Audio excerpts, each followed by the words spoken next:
Olá, sejam bem-vindos à minha apresentação. Eu me chamo Ângelo Ricardo Tesseroli e sou aluno do mestrado em Administração na Universidade Estadual do Centro-Oeste, Unicentro, em Guarapuava, no Paraná.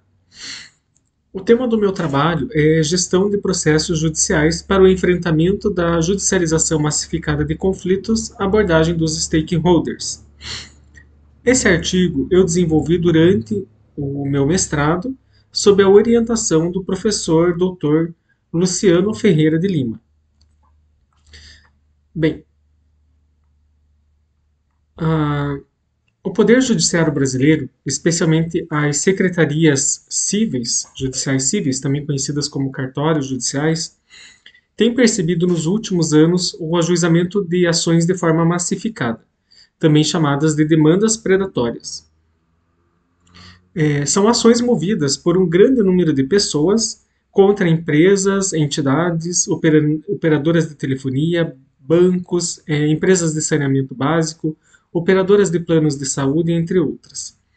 Surge, então, a necessidade de que essas unidades judiciais, os chamados cartórios, estejam preparados para enfrentar essa situação. Identificar esse cenário das demandas massificadas não é uma tarefa fácil, pois de início são ajuizadas pequenas quantidades de ações, né, como se estivessem experimentando o juízo, ou seja, para ver como que aquelas ações serão julgadas. E conforme as ações vão sendo decididas pelos juízes, outras tantas vão chegando até que se instala um cenário em que fica muito difícil para as secretarias judiciais absorverem e colocarem na sua rotina um número indeterminado de processos, sem que isso comprometa o andamento das outras ações também. Existe uma grande motivação para que essas ações aconteçam. Existem vários canais, né, de incentivo à judicialização de conflitos. Esses canais são representados pelo próprio setor público, pela advocacia e também pela mídia. Infelizmente, não é possível saber quando ocorrerá um novo ajuizamento de ações de maneira massificada.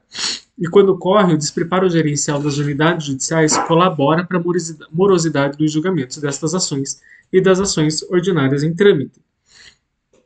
Então vejam só, o contexto desse artigo está em olhar esse cenário das demandas massificadas sob um olhar gerencial, uma visão interna, né? Ou seja, como que as secretarias judiciais estão trabalhando para absorver essas demandas massificadas, colocá-las nas suas rotinas sem que isso atrapalhe o andamento das ações ordinárias. Existem mecanismos já visando coibir esse tipo de prática. Porém, esses mecanismos eles estão muito voltados para a atuação judicial, né? São as chamadas soluções para demandas repetitivas, mas não é o foco do trabalho. O foco do trabalho é realmente a gestão dos processos. Dentro da maioria dessas ações, nós podemos dizer que existe um destaque, né? Existe um fator que colabora em grande parte para o ajuizamento desse tipo de ações massificadas, que é a tomada de crédito bancário por meio da reserva de margem consignável. São uma forma das pessoas contraírem empréstimos bancários, né? Sempre, na maioria das vezes, aceitando que seja descontado nos seus benefícios previdenciários. Ou seja, esse tem sido um dos grandes fatores que estão colaborando para o ajuizamento massificado de demandas. Mas é um só. Existem outros vários, né? E durante o meu artigo eu também coloco outras situações. A conjuntura socioeconômica favorece a expansão do crédito e ela vem acompanhada de um sistema que, infelizmente, não cria incentivos para que os consumidores sejam mais responsáveis, né? E os financiadores também sejam mais responsáveis, resultando no congestionamento do sistema judicial por meio das demandas repetitivas.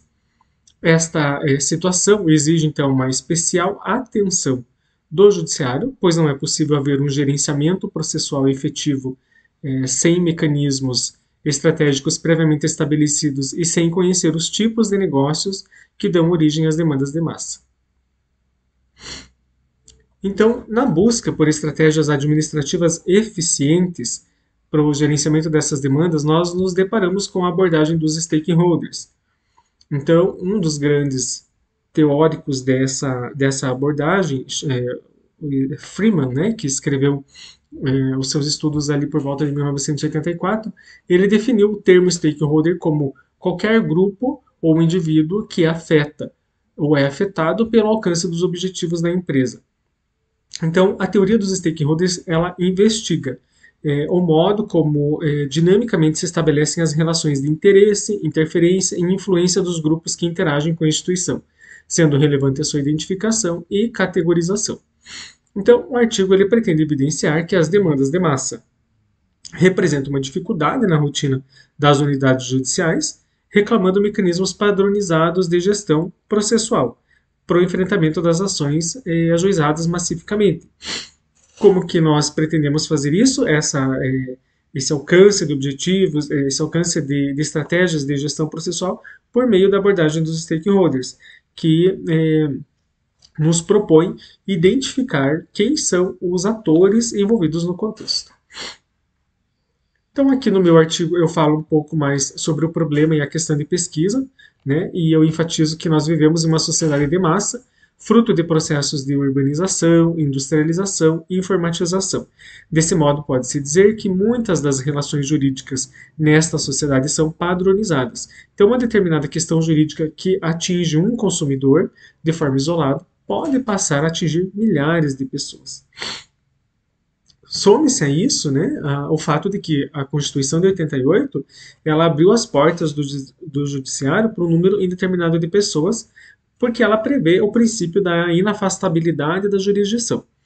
É claro que isso é muito positivo, porém, faltou a previsão de estratégias para evitar o abarrotamento do sistema judiciário, né, especialmente em razão dessas ações repetitivas que movimentam grandes volumes de recursos dos tribunais para que sejam processadas e com certeza também geram expectativas sociais quanto aos resultados desse tipo de ação. Aqui na minha justificativa prática eu venho falar que a tecnologia, né, e a popularização da tecnologia, o fato de que as pessoas começaram a tomar também maior consciência dos seus direitos, fizeram com que a ação judicial ela mudasse um pouco de feição. Então, hoje é possível qualquer indivíduo demandar contra grandes empresas, grandes litigantes, né? Então, isso exige do judiciário uma mudança da sua atuação também, que não basta ser só de qualidade jurídica, mas ela precisa ter uma qualidade gerencial. Diversos fatores exigem que o judiciário passe a dar uma maior atenção para essa visão gerencial. Dentro desses fatores, nós destacamos dois de grande relevância aqui dentro desse estudo. Um deles é o grande número de bacharéis em direito e o outro é o aumento da população bancarizada. Então, nós, estudando algumas pesquisas feitas pelo CNJ e pela Ordem dos Advogados do Brasil, nós temos no Brasil mais de 1.280 faculdades de direito, com mais de 960 mil advogados, né, e por uma população de pouco mais de 200 milhões de habitantes. E na outra ponta nós temos um crescimento vertiginoso da população bancarizada, que em 2019 era de 85% da população brasileira tinha algum tipo de relação com instituição bancária. E em 2020 esse percentual subiu para 96%. Então, esses dois cenários, quando combinados, eles resultam num maior número de ações, logicamente, e que vão abarrotar, ou, enfim, dificultar de alguma forma a atuação do Poder Judiciário. Um grande fluxo de processos foi apresentado ao Judiciário nos últimos anos sob a mesma temática, pois o advento da tecnologia e as ferramentas de inteligência artificial favorecem a montagem de processos com uma rapidez inédita na advocacia. São gerados blocos de ações dentro de uma mesma temática, tendo como alvo as secretarias judiciais, resultando na depredação do sistema. Não por acaso, as demandas de massa, elas também estão sendo chamadas, né, tratadas no judiciário com o termo de ações predatórias, né, decorrentes da prática do que se chama de advocacia predatória. Aí eu explico um pouco o que seria isso, mas é basicamente ajuizar ações não baseadas na advocacia de tese, mas sim naquela intenção de simplesmente prejudicar a outra parte.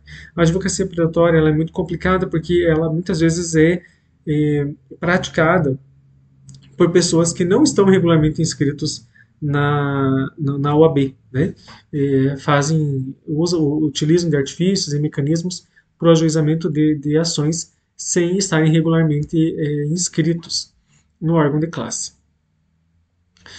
É lógico que o judiciário ele não pode se furtar de apreciar as causas que lhe são apresentadas, né? É preciso, né, que se garanta aos litigantes o direito à jurisdição, ao contraditório, à ampla defesa. Mas nós precisamos de mecanismos de gestão para que essa resposta seja rápida e célere. Aí, mais avançando um pouco mais aqui no artigo, nós temos o diagnóstico da situação problema. Nós falamos que a discussão do tema da massificação de ações judiciais deve representar um encontro de soluções mínimas para o seu enfrentamento por parte das secretarias judiciais, que controlam o andamento processual e dão efetividade às decisões judiciais. Bem, nós trouxemos também nesse artigo um dos fatores que colabora para a existência desse cenário das demandas massificadas, que é as ações que envolvem a reserva de margem consignável. É uma forma de conseguir crédito bancário, né, onde se desconta do benefício previdenciário, via de regra, um valor mensal e que tem aí gerado um grande número de ações judiciais, portanto. Eu vou avançar um pouco mais aqui, em razão do tempo. O meu embasamento teórico, portanto, está na teoria dos stakeholders, né, que prevê a identificação dos atores envolvidos num determinado contexto e, a partir daí, o desenvolvimento das estratégias para que se consiga gerenciar melhor a situação. Bem, falando um pouco mais da teoria dos stakeholders, nós temos aqui a definição que é mais utilizada na literatura da administração. Stakeholder é qualquer indivíduo ou grupo que possa afetar a obtenção dos objetivos da organização ou que seja afetado pela busca desses objetivos. Então, durante o nosso trabalho, nós procuramos identificar quem são os stakeholders que envolvem o contexto da massificação de demandas, né, ao juizamento de ações de forma massificada, e chegamos aí a alguns atores que tratamos a seguir e que nós colocamos eles em algumas categorias. É importante também ressaltar que dentro desse artigo nós precisamos trazer a abordagem dos stakeholders para a realidade das organizações públicas, né? Porque nós estamos tratando de secretarias judiciais que estão vinculadas a tribunais de justiça, que são, então, órgãos públicos. É lógico que existe uma certa diferença com a iniciativa privada, mas nós podemos nos valer nos beneficiar de muitas estratégias que são empregadas aí através da teoria dos stakeholders. A teoria dos stakeholders, ela nos propõe alocar os stakeholders, os atores envolvidos no contexto, em três diferentes categorias. São os stakeholders latentes, os expectantes e os definitivos. Bem, vou para a conclusão do meu artigo, já em razão também do tempo, e quero dizer assim que este artigo ele chama a atenção dos gestores públicos, especialmente aqueles vinculados aos tribunais de justiça, para o impacto sentido pelas secretarias judiciais com o ajuizamento massificado de demandas. Identificar os atores envolvidos nesse processo por meio da teoria dos stakeholders ajuda a desenvolver estratégias de gestão. Some-se a isso a busca por evidenciar como se dá a montagem e artificialização dos processos de massa. Então, nesse estudo, nós tratamos dos tomadores de empréstimos consignados e revelamos que esses atores participam do tema do ajuizamento massificado de conflitos, utilizando-nos da teoria dos stakeholders. A problemática do empréstimo consignado trazida neste artigo como propulsora das ações de massa é apenas um dos inúmeros fatores que geram essas demandas predatórias. Pode-se afirmar que existe um vasto campo de pesquisa ainda a ser desenvolvido sobre o tema, e pois de tempo em tempo um novo nicho é descoberto e uma avalanche de ações são despejadas nas varas judiciais. Obviamente, o avanço tecnológico, especialmente a inteligência artificial, tem muito a colaborar para estancar o fluxo desses processos, que são ajuizados sem qualquer preocupação com a métrica jurídica e os princípios da economicidade e da cooperação. Agradeço a atenção de todos, este é o meu trabalho, e caso haja interesse em se aprofundar do tema, eu fico à disposição para eventuais dúvidas. Muito obrigado.